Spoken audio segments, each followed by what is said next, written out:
de la radio et télévision Tambara, vous pouvez désormais suivre votre chaîne de télévision préférée Tambara sur le satellite Badrsat 7, angle 26 degrés Est, fréquence 11010, polarisation verticale, symbole 27500.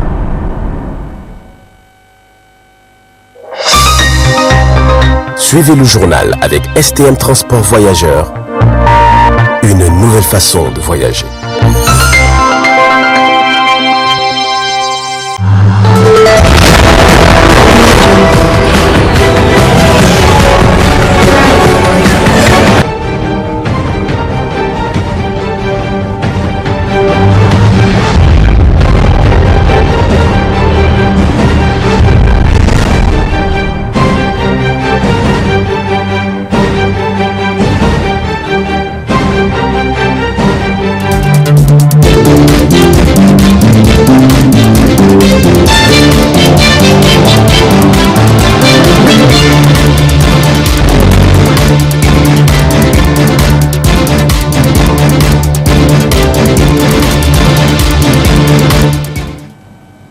Merci de prendre part à ce rendez-vous incontournable de l'actualité. Messieurs, dames, bonsoir. Nous ouvrons l'édition avec cette page religieuse célébrée dans la totalité des sociétés musulmanes. Les jeûnes de Ashura et de Tasu'a accordent la rémission des péchés de toute une année.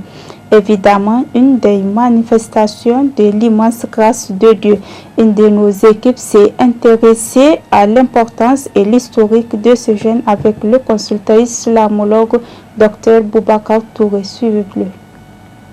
Ashura, c'est le 10e jour du mois de Muharram. C'est un jour spécial. Même avant l'islam, dans l'obscurantisme, les mécréants jeûnaient ce jour. Et les juifs le jeûnaient, et même le prophète Mohammed sallam, au moment de l'obscurantisme, il a eu à jeûner ce jour d'Ashura.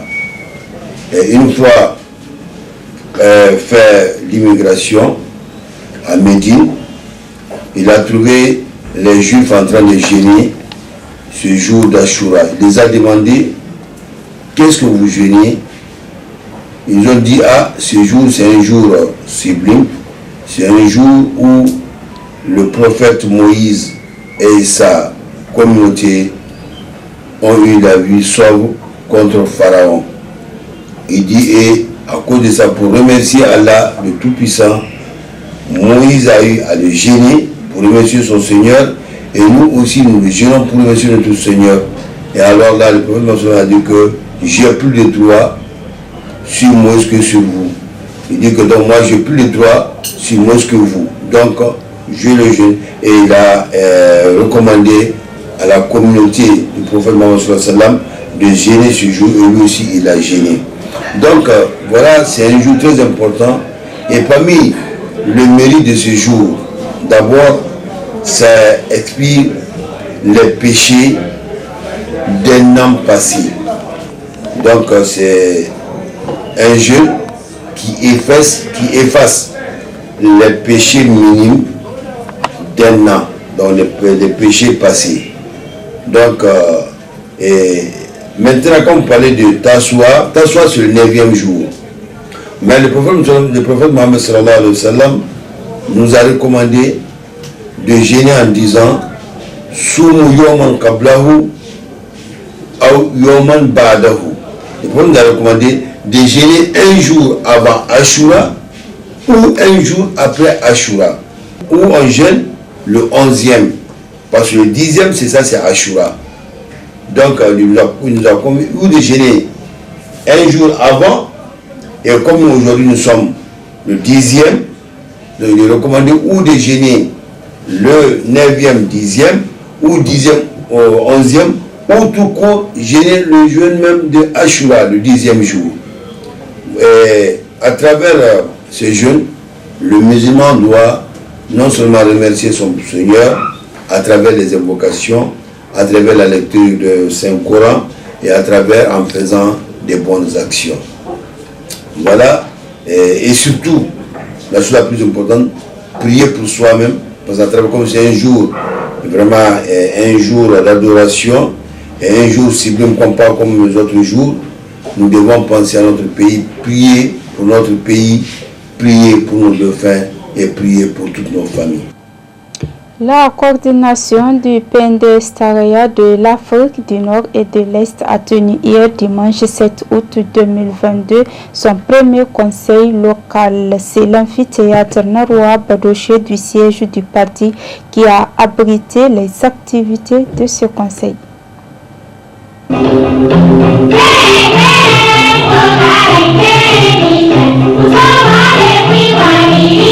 C'est pour se conformer aux normes statutaires et réglementaires du PNDS Taraya que la coordination de l'Afrique du Nord et de l'Est a initié son premier conseil local. Un premier conseil qui a pu réunir à travers une visioconférence les sections des différents pays membres de la coordination. Président de la cérémonie, le secrétaire de la diaspora revient sur l'objectif de ce premier conseil local.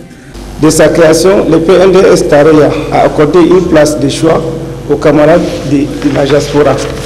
Il faut se rappeler que les militants de la diaspora du PNDS ont été de tout temps présents dans tous les combats menés par notre parti. Sur le plan électoral, notre parti a occupé les premiers rangs de 2 élections organisées à l'extérieur par notre pays de l'ère démocratique, notamment en 1993 et celle de 2016, où le PNDS a obtenu les 3 sur 5 des sièges de députés au titre de la diaspora. Ces résultats témoignent du dynamisme et la cohésion de nos camarades et militants de l'extérieur. Cette dynamique est poursuivie et consolidée par notre parti, le PNDS Taraya, qui a décidé lors de notre 7e congrès tenu à Niamey le 24 mars 2018. Pour dynamiser ces structures de l'extérieur, le PNDS a créé 6 coordinations de sections de l'extérieur comme 9e région. Il s'agit des coordinations suivantes: la coordination de l'Afrique de l'Ouest, la coordination de l'Afrique centrale et du Sud, la coordination de l'Afrique du Nord et de l'Est, la coordination de l'Amérique, la coordination d'Europe et la coordination d'Asie. La coordination de l'Afrique du Nord et de l'Est est composée de 6 sections, à savoir l'Algérie, Maroc, Égypte, Libye, Mauritanie et le Soudan. Le vice-président du nouveau bureau élu au titre de cette coordination de l'Afrique du Nord et de l'Est ne cache pas sa satisfaction tout en s'engageant à mener à bien la mission à lui confiée. Nous remercions les secrétariats de diaspora du Nigeria qui nous ont facilité la mise en place de ces bureaux. À tous ceux qui sont présents ce matin, ceux qui nous ont soutenus pour que le travail soit bien fait.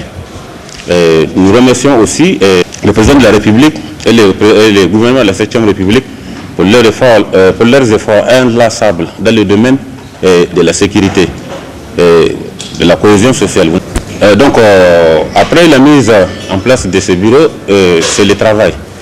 C'est le travail acharné. Vous n'êtes pas sans savoir, en octobre, il y aura un enrôlement au niveau de la diaspora. Notre rôle, vraiment, c'est de sensibiliser et de faire tout pour que nos militants, vraiment, soient enrôlés et dans les délais. Et c'est ça que nous comptons faire pour le moment. Donc, nous allons faire des missions, Inch'Allah.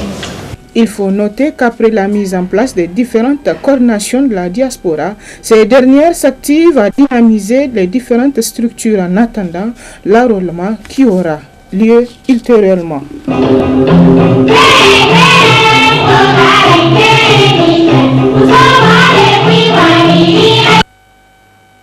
Lancement du tournoi U15 ce dimanche 7 août 2022 au niveau du camp Bagaji, une compétition qui va durer 30 jours avec 8 équipes au menu. Pour plus de précision, suivez plutôt cet élément de Ibrahim Abdelkader et Kantama Ibrahim. Une initiative de l'association sportive des forces armées nigériennes avec l'appui de l'hierarchie militaire. Cette deuxième édition du tournoi de moins de 15 ans va regrouper au total 8 grandes équipes et tous les matchs se dérouleront au niveau de la compagnie Para. Pour cette cérémonie de lancement, plusieurs passionnés du football, femmes des militaires y compris, se sont donné rendez-vous. Les détails sont donnés ici par le président de l'ASFAN. Le tournoi a été organisé dans le but de promouvoir la formation à la base, donc le football des jeunes. Ce qui m'a poussé à organiser ce tournoi, c'est de faire en sorte que les jeunes puissent compétir. Parce que quel que soit les entraînements que les jeunes subissent, tant qu'il n'y a pas de compétition, ils ne seront pas au niveau qu'on veut. Parce que c'est les compétitions qui font que les jeunes s'aguerrissent. Parce que sans compétition, on a beau s'entraîner, on ne peut pas faire face à une équipe qui a une compétition en jambes. Donc il faut habituer les jeunes dès le bas âge à compétir.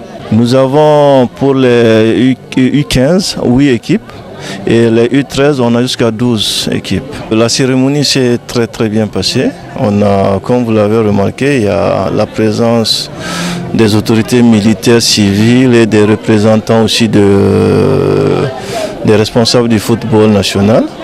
Donc le match a montré un peu la qualité des jeunes des deux côtés, que ce soit au niveau de l'ASFAN que le SAC. Donc ça nous rassure que dans quelques années, nous aurons des jeunes qui vont animer l'équipe nationale. La finale est programmée pour le 28 de ce mois.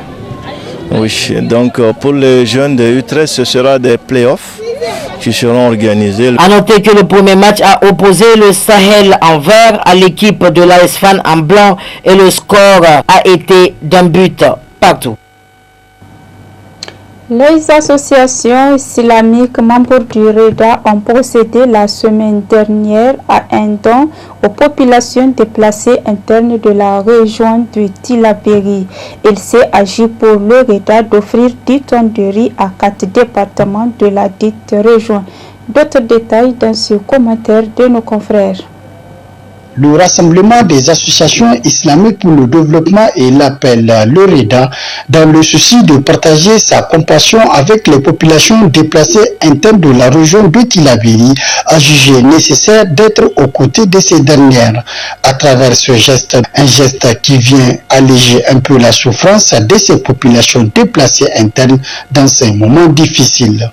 Ce don provient d'un appui de 4 millions de francs CFA octroyé au REDA par le ministère de l'Intérieur pour l'organisation des séances d'invocation en faveur du pays et d'apports consentis par les associations islamiques membres. Pour répondre aux injonctions d'Allah et faire preuve de solidarité agissante à l'endroit de nos concitoyens en situation de nécessité, de précarité, de souffrance et d'énormes difficultés, les associations membres du REDA ont par ce humble geste décidé d'apporter leur soutien matériel et spirituel. Ce don important de 10 tonnes de riz sera remis intégralement et équitablement aux déplacés du site de Terra, Ayoru, Walam et Filengue. C'est le lieu pour moi ici de saluer et de remercier très sincèrement toutes les associations islamiques de REDA et de magnifier cet acte de solidarité et de fraternité islamique plein de signification et de symboles. Très émus de ce geste, les bénéficiaires ont tenu à témoigner leur reconnaissance aux donateurs. Pour cette nous avons bénéficié, nous sommes très contents. Une relation infinie. Nous remercions le REDA infiniment pour ce geste. Qu'Allah les récompense, les assiste et les accompagne. Qu'Allah nous préserve et nous donne la paix et la stabilité. Ce geste du REDA a concerné 4 axes de la région de Tillabéri, dont chacun sans sac de riz de 50 kg. Il n'est pas donc également à son premier coup d'essai. Le REDA compte éteindre ses champs d'action dans toutes les localités du pays aux côtés des populations déplacées internes. Avant de clôturer cette édition, parlons à présent de sachets plastiques. Le sachet plastique, outil le plus quotidiennement utilisé par la population pour plusieurs tâches, il est toujours sollicité partout et pour tous. Cette utilisation n'est pas sans conséquence non seulement sur l'environnement, mais aussi sur la santé humaine. Suivons ce reportage de Moubarek Yakouba. Il est une matière présente partout du fait de son utilisation massive par la population nigérienne.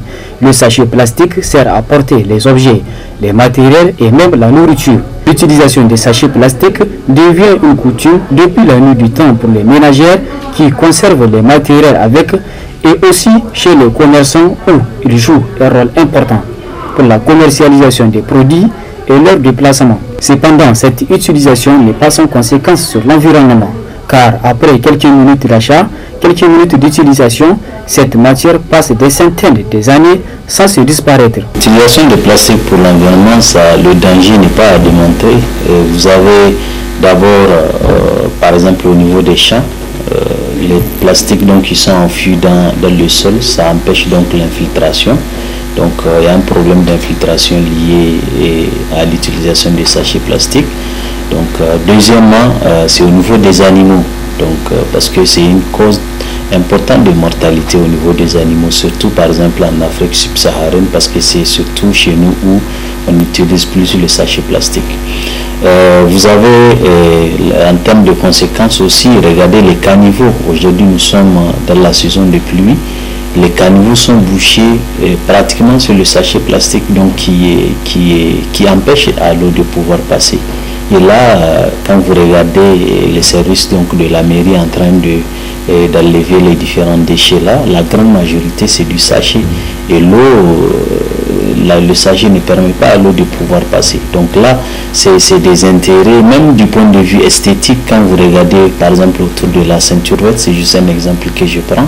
Il y a certains animaux, c'est les sachets, en fait il y a certains végétaux, c'est les sachets plastiques qui remplacent carrément même les feuilles. Vous allez voir, l'arbre a perdu ses feuilles, mais tout ce qu'il y a tout autour, ce sont des sachets plastiques de toutes les couleurs. Au-delà de l'environnement, le danger du sachet plastique peut atteindre la santé humaine. Même au niveau de la santé humaine, il y a certains sachets, en fait il y a des produits chimiques qui sont au niveau des sachets. Et aujourd'hui, vous voyez beaucoup d'aliments en consommation directe, on les met dans les sachets plastiques là. Et si même vous achetez, c'est pas parce que le sachet par exemple est tout neuf qu'il faut penser que non, il n'y a rien dedans. Tu achètes le sachet, il faut essayer de lécher le sachet là. Tu vas sentir donc un goût qui est bizarre. Et imagine-toi, quand tu mets par exemple du pain ou une autre nourriture, par exemple les gens qui achètent d'un bout, ils mélangent à l'intérieur du sachet, ils mangent directement, tout va partir. Mais on pense que peut-être c'est à petit feu, donc tout ce qui tue à petit feu, c'est comme si en Afrique, c'est comme si ça ne te tue pas. Mais pourtant, à long terme, à moyen terme, c'est quelque chose qui va te causer des maladies, certaines maladies qu'on ne sait même pas finalement de quoi tu souffres. Donc le message que j'ai à lancer, c'est vraiment une prise de conscience qui tend à ne pas utiliser ce sachet plastique. Le sachet plastique est un outil important dans la vie de la population car il favorise l'hygiène et la propriété. Mais son utilisation abusive et son rejet partout est de lui un véritable destructeur de l'environnement qui mérite d'être protégé. Rappelons aussi que malgré l'existence d'une loi interdisant son importation, les sachets plastiques continuent d'exister et nuire à la fois l'environnement et la santé humaine. Point final de cette édition d'information. Merci pour votre aimable attention. Au revoir.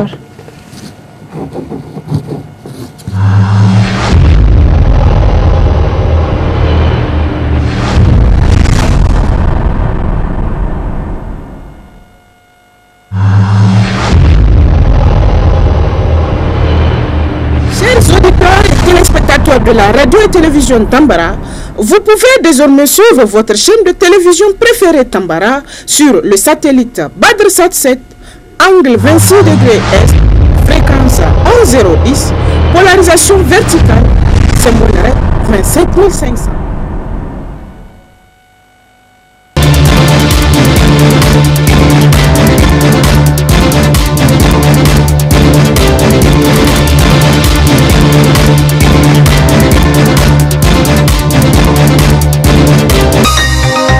Ce journal vous a été présenté par STM Transport Voyageurs. Une nouvelle façon de voyager.